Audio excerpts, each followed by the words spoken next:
What's up, y'all? So, I'm gonna do something a little bit different. I'm gonna start doing these producer profiles. Here I go playing this shit again, huh? Oh my god, man. On the party, you see that shit? Best song of 2023. I told you, man. And you know what's crazy about this? Like, this is a real classic. This is not a forced classic, okay? A real classic is a song that even now you can be obsessing over.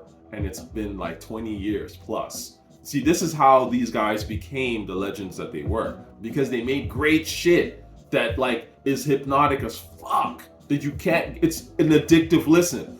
How can you be a legend when your shit ain't got no replay value? Tell me, huh? They made stuff with insane replay value. And this is why, again, I've belabored this, I'm sure, beat the dead horse. But your boy Kendrick will never be a legend. His stuff has no replay value, okay? And I know that maybe as the the blogs and the industry-sponsored hype machine, maybe they'll start to try to force this idea that stuff has replay value. It doesn't. There's no way you can be a legend without replay value. Replay value is what made the Hoves, the Nas's, the Wu-Tangs, because they made the hottest shit that 20, 30 years from now, you're still like, God damn, that shit, I can't get enough of that shit. Whereas there's people that came out around the same time as them that we don't listen to no more because their shit had no replay value. Anyway, let's talk about Havoc for a second. Havoc is a genius. Shout out to Havoc. What makes a producer, like someone like Havoc at his level, is his sound. And this is what I want to try to impart to y'all in the audience. Is that when you become a great producer, when you become a master at a certain sound, you basically become the master of that realm, right? And anybody that's trying to do that sound falls short, essentially. And that sound, in my opinion, for example, with Havoc to me is almost at his best the embodiment of Scarface. He has this operatic mafia thing. But it really, what he has is like, his style of beats are very spiritual. They're almost apocalyptic. They have this like no fear type of vibe to them. And if you're looking for that in your music, that's why you gotta go to Havoc. Havoc is the absolute best at doing that shit. It's this very cinematic, but dark and unrelenting, brutal, but again, beautiful to a certain extent world, like Scarface. Which is why he obviously sampled Scarface a bunch of times, right? Now, it's interesting because when you listen to a Mobb Deep record, right, it gives you this vibe of being fearless while being in a place that's scary as fuck, right? And again, that's a specific kind of emotion and sort of sonic landscape that really Havoc painted the best, period. I can't really think of another producer that does that as well as Havoc, right, at his core. So when you're listening to his stuff, it feels like you're just in battle mode. You're in like this crazy, dark, scary as fuck place, but even you are going to beat these guys or beat whatever it is that you're coming across. And that's why niggas love these dudes. It's not so much that they were talking gangster shit, right? I mean, that's part of it, but it's really just the confidence that like, yo, like I am gonna get through this shit, whether you like it or not type of feeling. And Havoc has got that in spades. So shout out to Havoc. And as men, we're always looking to prove that we're fearless and things like that. So obviously, Havoc's sound, I would argue, obviously, it's also like a lot of hip hop, is going to appeal more to men than women. I mean, it's just the truth, right? Look at a song like this beat, beautiful. The Promise.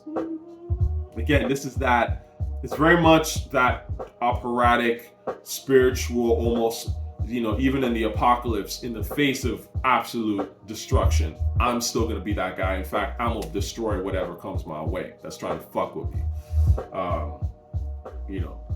Survival of the fittest, same sort of thing, like just that, let's go, you know what I mean, feeling. So Havoc, supreme at this. Again, if I was a rapper and I'm looking, and that's what I want to portray, because again, that's what's great about rap. Rap portrays a lot of different sides, right? If I'm looking to portray that and that's my MO, you got to go to Havoc. That's the whole thing, right? You want to get to be a producer like Havoc at this level where people come to you because you're the owner of a certain vibe or a certain sound, right? That's what makes you great.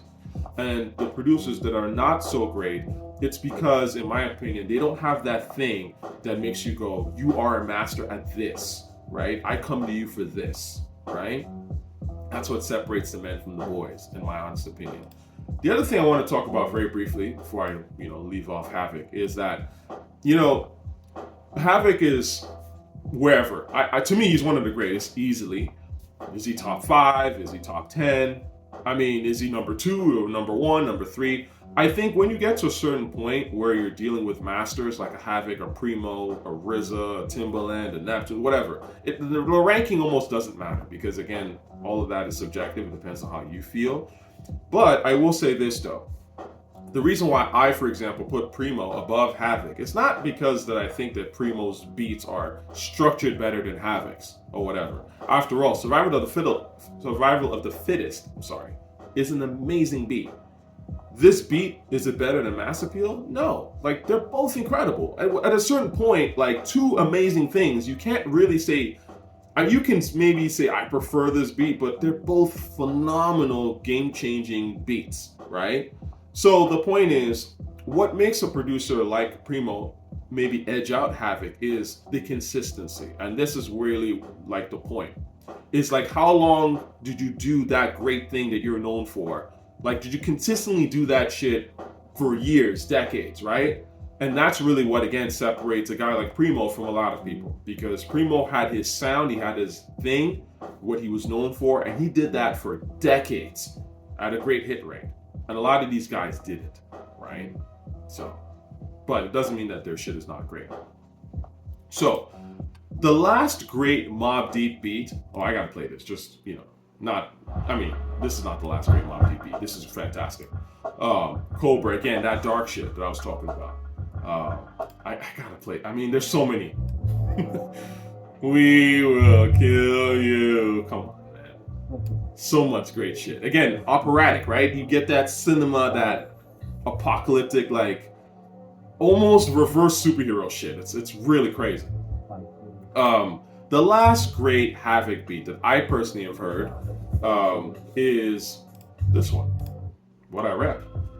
This is the last great Havoc beat, in my opinion. I heard this and I was like, whoa, this is Havoc, right? Again, like, this is that dark, cinematic Hav shit, you know what I'm saying? I don't think he's come out with anything since this that's really, to me, like, hit as what Havoc is about, you know what I mean? So, again, much love to Havoc, brilliant producer, and I'm gonna do more of these, you know what I mean? Yes.